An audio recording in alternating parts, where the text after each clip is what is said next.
Halo, selamat datang. Yuk kita luangkan waktu sejenak.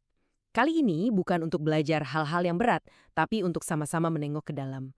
Kita akan memulai sebuah perjalanan yang mungkin rasanya sangat personal, tapi percayalah, ini adalah perjalanan yang kita semua pernah atau bahkan sedang lalui bersama. Oke, kita mulai dari sini ya. Obrolan kita hari ini tuh bukan janji-janji manis soal kebahagiaan instan. Anggap aja ini sebuah cermin. Cermin yang mungkin selama ini kita sengaja hindari, tapi hari ini kita coba beraniin diri buat menatapnya. Melihat semua pantulan diri kita yang pernah ada. Coba jujur deh sama diri sendiri. Pernah nggak sih kamu ngerasa capek banget karena terus-terusan menuntut diri jadi sempurna? Memenuhi semua ekspektasi orang dan akhirnya nyalahin diri sendiri buat setiap kesalahan di masa lalu. Kalau kamu pernah ngerasain itu, kamu nggak sendirian kok. Yuk kita anggap aja obrolan kita kali ini sebagai sebuah surat. Surat yang udah lama banget pengen kita tulis, yang kita tujukan buat diri kita di masa lalu. Sosok yang pernah terluka, yang pernah berharap, dan yang mungkin sampai sekarang masih nunggu untuk kita maafkan. Nah, ini dia pengakuan yang paling jujur dan mungkin paling berat. Perjalanan ini bukan soal mengubah masa lalu, karena itu mustahil kan? Tapi ini soal janji yang kita buat untuk diri kita yang sekarang. Janji untuk berhenti menghukum diri kita hari ini atas luka-luka yang kita terima di masa lalu. Oke, untuk memulai perjalanan ini, kita diajak masuk ke sebuah lorong waktu. Coba bayangin kita lagi jalan nyusurin lorong ini, dan di setiap belokan kita ketemu sama versi diri kita dari masa yang berbeda. Kira-kira apa ya yang pengen kamu sampaikan ke mereka? Nah, ini dia rute perjalanan kita. Kita bakal samperin lagi diri kita yang ceria waktu kecil, terus kita sapa diri kita yang mungkin lagi murung di masa remaja. Kita juga akan duduk sebentar di dekade 20-an yang seringkali terasa kejam, sebelum akhirnya kita ngintip sedikit harapan baru di usia 30-an. Slide ini nunjukin kontras yang nusuk banget ya. Dulu, masa kecil kita tuh kayak museum kenangan yang isinya cuma seneng-seneng aja. Tapi kenapa ya pas dewasa, hidup rasanya malah kayak masuk hutan angker yang penuh sama cemas dan ekspektasi. Seringkali jawabannya ada di beban ekspektasi yang tanpa sadar kita pikul sejak kecil, yang pelan-pelan bikin cahaya kita redup. Yuk kita lanjut ke masa remaja. Sebuah masa transisi yang, wah, luar biasa bergejolak. Mulai dari capeknya sekolah, dan drama pertemanan, manis pahitnya cinta pertama, sampai bingung banget soal masa depan. Semua perasaan ini, sekacau apapun rasanya waktu itu, adalah bagian penting yang membentuk kita hari ini. Sekarang kita masuk ke inti perjalanan ini, usia 20-an. Sebuah dekade yang disebut sebagai dekade yang kejam. Kenapa? Karena disinilah banyak dari kita benar-benar diuji habis-habisan dalam pencarian siapa sih kita sebenarnya. Coba deh lihat peta ini. Mungkin ada beberapa titik yang rasanya relate banget. Usia 23 yang disebut sebagai masa paling brutal dan menyakitkan. Usia 25, pas ambisi masa muda mulai luntur dan kita nyerah sama realita. Atau usia 27, puncaknya rasa ingin menyerah. Peta ini bukan buat bikin kita sedih, tapi buat ngingetin, kamu nggak sendirian, pernah ada di titik-titik itu. Dan ini kata yang pas banget buat ngegambarin perasaan yang sulit dijelasin. Bukan sedih yang nangis-nangis, tapi rasa hampa. Kosong. Rasa kosong yang muncul pas mimpi-mimpi besar mulai terasa jauh. Dan energi kita kayaknya udah habis buat ngejar sesuatu yang gak ada habisnya. Ini adalah capeknya jiwa. Setelah kita ngelewatin semua lorong waktu yang mungkin terasa sakit itu, akhirnya kita sampai di sebuah titik balik. Sebuah momen di mana kita harus benar-benar jujur sama diri kita sendiri. Nah, ini bagian pertama dari pengakuan itu. Sebuah kesadaran bahwa kita nggak bisa kembali ke masa lalu buat bikin diri kita yang lebih mudah bahagia. Kita nggak punya kekuatan itu. Dan kita harus akui itu dengan jujur. Nggak apa-apa. Dan ini dia bagian keduanya. Bagian yang mengubah segalanya. Rasa sesal berubah jadi komitmen, luka berubah jadi kekuatan. Kita mungkin nggak bisa nyelamatin diri kita yang dulu, tapi kita punya semua kekuatan di dunia ini untuk melindungi, menyayangi, dan memaafkan diri kita yang sekarang. Jadi, inilah konsep self-love atau cinta diri yang ditawarkan. Bukan yang klise, bukan yang cuma bilang, cintai dirimu apa adanya, seolah kita ini sempurna. Tapi cinta diri yang lebih jujur. Kita tahu kok kekurangan kita sadar kesalahan kita, dan kita tetap memilih untuk memaafkan diri kita sendiri. Terus gimana caranya kita melangkah maju? Jawabannya, Ternyata bukan dengan menghilangkan rasa takut, tapi dengan belajar untuk jalan bareng sama rasa takut itu. Pesan ini kuat banget kan? Keberanian sejati itu bukan pas kita nggak ngerasa takut sama sekali. Keberanian itu adalah saat kita merasa takut, cemas, nggak yakin, tapi kita tetap milih buat melangkah. Satu langkah kecil aja, itu udah lebih dari cukup. Jadi, pada akhirnya, tujuan hidup kita mungkin perlu sedikit diubah. Bukan lagi tentang jadi versi terbaik yang tanpa celah, yang terus-terusan ngejar kesempurnaan. Mungkin tujuannya bisa lebih sederhana, menjadi versi diri yang lebih lembut, lebih pemaaf, dan lebih penuh kasih, terutama pada diri sendiri. Aku tinggalkan kamu dengan pertanyaan ini untuk direnungkan ya. Jawabannya nggak perlu besar kok. Mungkin sesederhana menarik napas dalam-dalam saat kamu merasa panik, atau memaafkan satu kesalahan kecil yang kamu buat hari ini. Mungkin cukup dengan menatap cermin dan bilang, nggak apa-apa, kamu sudah berusaha. Terima kasih sudah menemani perjalanan ini.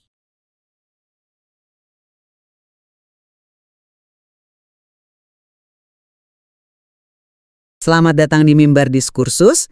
Kalau tulang lengan kita patah, hasil ronsen akan menunjukkan garis retak yang sangat jelas. Hitam dan putih kan? Betul, dokter tinggal menunjuk layar dan berkata, ya, ini masalahnya. Sangat rasional. Iya, dan hal rasional itu memberikan kita rasa aman. Tapi bagaimana kalau yang cedera itu mental kita? Khususnya saat kita menginjak usia 20-an? Sebuah fase yang penuh dengan kebingungan identitas ya. Tepat sekali.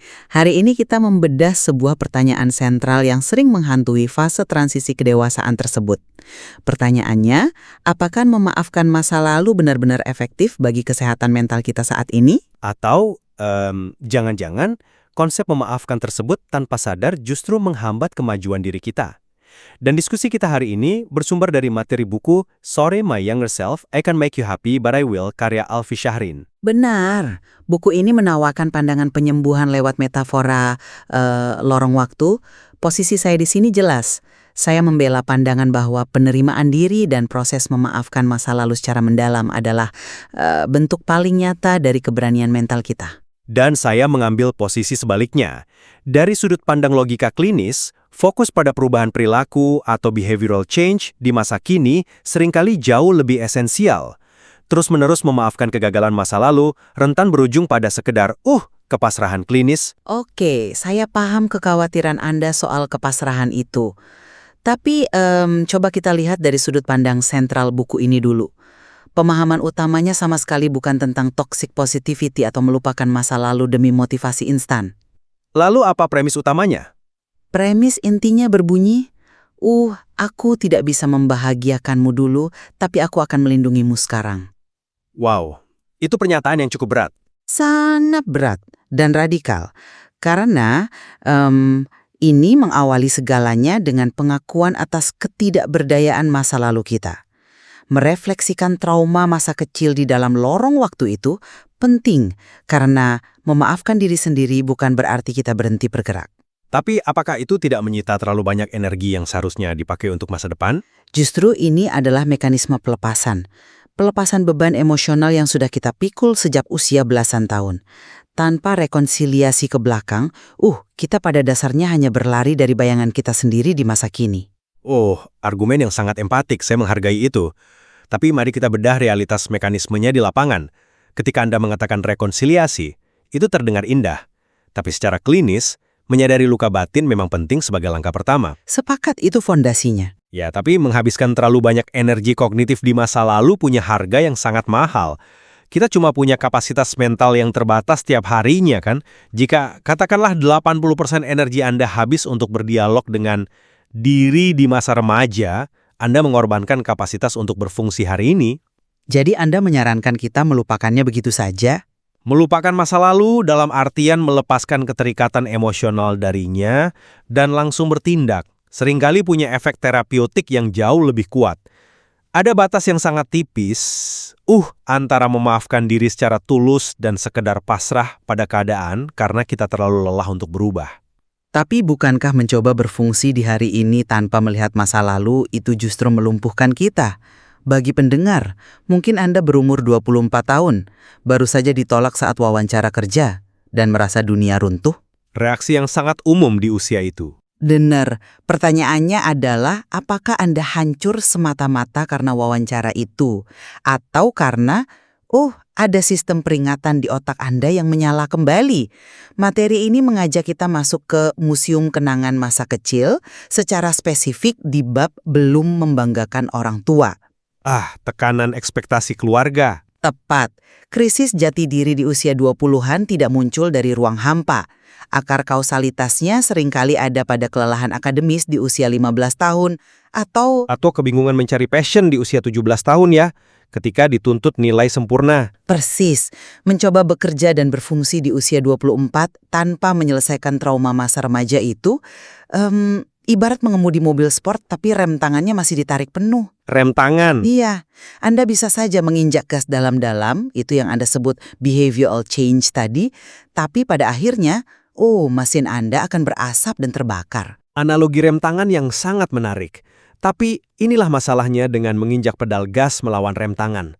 Saya sangat menghargai validitas dari rasa sakit akibat ekspektasi orang tua. Itu isu kultural yang masif. Tapi kita harus mempertanyakan efektivitas penyelesaiannya. Dalam artian apa? Apakah memvalidasi kesedihan anak berusia 15 tahun di memori kita benar-benar memperbaiki keterampilan wawancara si anak yang kini berusia 24 tahun? Dalam banyak kasus pemulihan, kita justru membutuhkan apa yang disebut clinical detachment atau pelepasan klinis. Tunggu sebentar. Jadi, maksud Anda, kita harus mengabaikan rasa sakit itu secara klinis? Bukan mengabaikan, tapi mengubah cara kita berinteraksi dengannya. Keterikatan klinis bukan berarti kita mati rasa kok. Mekanismenya sama seperti seorang dokter bedah yang harus mengoperasi anggota keluarganya sendiri. Dia harus menekan kepanikan emosionalnya agar tangannya tidak bergetar kan? Saya paham maksud Anda. Menjaga jarak objektif agar bisa menyelamatkan nyawa. Tepat. Kita harus memandang masa lalu sebagai data, historis, bukan ancaman emosional yang sedang terjadi detik ini. Jika setiap kali Anda gagal di usia 24, Anda kembali menyalahkan teguran orang tua saat Anda berusia 15 tahun, Anda kehilangan otonomi. Anda menyerahkan kendali hidup pada hantu masa lalu. Saya melihat poin Anda tentang otonomi. Tapi, saya sama sekali tidak setuju bahwa refleksi masa lalu berarti menyerahkan kendali. Justru sebaliknya. Konsep lorong waktu ini bukan tempat untuk mendirikan rumah dan menetap di sana. Lalu untuk apa masuk ke sana kalau bukan untuk menetap dalam memori? Untuk berkunjung demi mengambil kembali kendali itu. Kenapa? Karena trauma masa kecil itu menginternalisasi suara orang tua menjadi suara kita sendiri. Suara yang membisikkan, kamu tidak berguna saat Anda ditolak kerja. Seringkali bukan suara analitis Anda, melainkan gema dari masa lalu. Dan Anda percaya berdialog dengan gema itu menyelesaikannya? Iya, dengan masuk ke lorong waktu, Anda secara sadar memisahkan mana suara ekspektasi keluarga dan mana suara diri Anda yang sebenarnya. Anda tidak bisa melakukan pembedahan klinis seperti dokter yang Anda sebutkan tadi pada organ yang belum pernah Anda diagnosis. Tapi melakukan diagnosis mandiri terus-menerus itu berbahaya. Melepaskan masa lalu tanpa pemahaman menyeluruh bukanlah detachment, itu represi. Dan secara psikologis, represi emosi selalu menemukan cara untuk meledak dalam bentuk kecemasan akut di kemudian hari. Oke, saya setuju bahwa represi itu berbahaya dan pasti meledak. Tapi mari kita perjelas apa yang terjadi di otak ketika seseorang terus-menerus masuk ke lorong waktu. Merefleksikan masa lalu bisa dengan sangat mudah tergelincir menjadi ruminasi. Ruminasi? Maksud Anda sekedar mengingat memori buruk berulang-ulang? Ya, pengulangan pikiran negatif secara terus-menerus tanpa ada resolusi. Ibarat roda mobil yang terjebak di lumpur dan terus berputar di tempat. Secara neurobiologis, ketika seseorang membaca ulang sulat untuk diri yang terluka dan kembali bersedih, mereka sedang memicu pelepasan kortisol. Hormon stres ya? Betul. Respon stres ini memperkuat jalur saraf trauma tersebut, bukan menyembuhkannya. Mereka tidak mendapatkan pemahaman baru, mereka cuma melatih otak mereka untuk kembali merasa tidak berdaya. Alih-alih mendapatkan peta keluar dari trauma, mereka malah mendirikan tenda di sana dan menangisi petanya yang hilang. Wow, itu kritik yang sangat tajam terhadap ruminasi. Dan saya sepakat, berputar di tempat itu destruktif. Tapi disinilah materi ini memberikan jalan keluar yang membedakan ruminasi dan pemrosesan emosi. Dan ini membawa kita pada realitas kehidupan dewasa yang dibahas dalam buku. Silakan, bagaimana buku ini melihat realitas tersebut? Mari kita lihat data kronologis dari usia 20-an yang digambarkan penulis secara brutal. Usia 23 itu penuh trauma baru. Usia 25 adalah fase yang ia sebut kematian ambisi. Dan di usia 26, Fase apatisme kan? Atau fase ya udahlah. Dan jujur saja, kronologi usia itulah yang menjadi bukti utama dari kekhawatiran saya. tunggu, bagaimana kronologi itu membuktikan kekhawatiran Anda? Karena realitas usia 20-an itu tanpa ampun. Fase apatis di usia 26 adalah zona bahaya ekstrim. Jika kita menganggap luka eksistensial ini seperti cedera fisik yang berdarah, sekedar duduk bersila dan berkata, "Oh, aku memaafkan kepedihan masa remajaku," itu sama sekali tidak akan menghentikan pendarahannya. Tapi, memaafkan bukan berarti berhenti berusaha. Anda butuh perban, Anda butuh jahitan. Perlu ada tindakan konkret. Saya sangat khawatir anjuran untuk terus menerima ini bermutasi menjadi rasionalisasi atas kegagalan. Fase apatis, ya udahlah, itu bukanlah sebuah pencerahan spiritual. Oh, itu cuma rasa hampa karena kita kehilangan dorongan untuk memperbaiki nasib. Dan apatisme. Dari luar, gejalanya bisa terlihat mirip, seperti seseorang yang berhenti melawan. Tapi mekanismenya 180 derajat berbeda. Saya menolak keras gagasan bahwa penerimaan dalam konteks buku ini sama dengan menyerah. Lalu apa bedanya secara praktis di lapangan? Ada satu kutipan kunci yang merangkum ini dengan sempurna. We walk anyway. We walk with fear. And that's actually brave. Kita tetap berjalan, meskipun dengan gemetar ketakutan. Memaafkan secara tulus bukanlah tentang menghentikan langkah. Tapi kematian ambisi di usia 25 tadi? Kematian ambisi itu wajar. Itu adalah respons hancurnya ekspektasi naif kita saat berbenturan dengan realitas dunia kerja. Tapi kemana proses ini bermuara? Buku ini menuju ke usia 30 yang ditandai dengan pencapaian indiferensia sosial. Indiferensi sosial. Coba jelaskan bagaimana itu berbeda dari sekedar menyerah dan berhenti peduli pada hidup. Indiferensi sosial sama sekali bukan menjadi sosiopat yang antisosial. Ini adalah momen membebaskan di mana Anda akhirnya memutus rantai validasi eksternal. Secara praktis di usia 30, Anda bisa mengambil pekerjaan gaji biasa, pakai baju tanpa merek, tanpa merasa harga diri Anda hancur. Anda kebal terhadap penilaian orang lain. Tepat. Dan perhatikan mekanismenya. Kedamaian ini mustahil dicapai jika Anda hanya mengubah perilaku tanpa memaafkan masa lalu. Perubahan yang dipaksakan hanya membuat Anda terlihat sukses di luar, tapi secara internal Anda masih budak ekspektasi. Pendewasaan itu seringkali bukan proses menambah kompetensi, tapi proses pengurangan. Tunggu. Itu poin yang luar biasa menarik. Tapi, sangat berlawanan dengan intuisi. Pendewasaan sebagai proses pengurangan. Karena selama ini, masyarakat menjejalkan ide bahwa bertumbuh berarti menanggung lebih banyak beban. Iya kan? Bayangkan saat kita remaja, kita dipakaikan belasan lapis jaket tebal oleh masyarakat dan keluarga. Jaket harus ranking 1, jaket punya passion hebat di usia 18. Jaket harus mandiri secara finansial di usia 22. Persis. Saat kita masuk usia 20-an, kita kelelahan karena memakai terlalu banyak jaket. Kita berkeringat, kita dehidrasi. Menyusuri lorong waktu adalah proses mengidentifikasi jaket mana yang bukan milik kita, lalu melepaskannya satu persatu. Mengurangi beban ekspektasi, itulah penyembuhan. Oke, mengurangi ekspektasi yang tidak masuk akal itu memang melegakan. Saya sangat sepakat dengan metafora jaket itu. Tapi sebagai advokat untuk tindakan praktis, saya harus memperingatkan soal ambang batasnya. Ambang batas yang bagaimana? Kita harus sangat berhati-hati agar pengurangan ekspektasi ini tidak kebablasan menjadi standar hidup yang terlampau rendah. Disitulah konsep apatisme di usia 26 tadi kembali menghantui saya. Anda merasa orang akan menggunakan pemaafan sebagai alasan untuk malas? Seringkali begitu. Mengatakan, nggak apa-apa karir saya jalan di tempat, yang penting mental saya damai. Itu bisa jadi cuma mekanisme pertahanan ego. Keseimbangan psikologis yang sehat di dunia nyata itu membutuhkan tegangan. Tegangan antara apa dan apa? Tegangan antara menerima diri kita apa adanya hari ini, dengan segala traumanya, sambil secara bersamaan menuntut diri kita untuk menjadi versi yang lebih tangguh besok. Jika kita terlalu asyik memaafkan masa lalu, tanpa memberikan akuntabilitas di masa kini, kita kehilangan tegangan esensial itu. Padahal tegangan itulah yang memicu kemajuan ya. Tepat, logika praktisnya begini. Mengetahui mesin mobil rusak karena ekspektasi di masa lalu itu valid. Tapi sekarang, mobil Anda mogok di jalan tol kehidupan. Pencerahan emosional jarang sekali mendahului fungsionalitas. Mendorong mobil itu, mengirim resume meski gemetar, bangun pagi meski depresi, itulah yang pada akhirnya memicu perubahan emosi. Menarik. Anda melihat pencerahan emosional seolah berpotensi menjadi bentuk penundaan yang diselubungi bahasa terapi, kan? Dan memang, romantisasi rasa sakit adalah jebakan nyata. Tapi saya tegaskan, memaafkan secara tulus adalah antitesis dari romantisasi. Bagaimana bisa itu menjadi antitesis? Ketika penulis memisahkan kalimat I can't make you happy untuk versi muda kita dan but I will untuk masa depan kita, itu janji perlindungan yang aktif. Dengan tulus memaafkan, kita membebaskan ruang kognitif di otak yang selama ini disita oleh rasa bersalah. Barulah kita punya energi mental nyata untuk membangun disiplin yang Anda bicarakan. Saya paham. Jadi Anda melihat penerimaan ini bukan sebagai garis finish, melainkan sebagai pembersihan landasan pacu sebelum pesawat bisa lepas landas? Tepat sekali.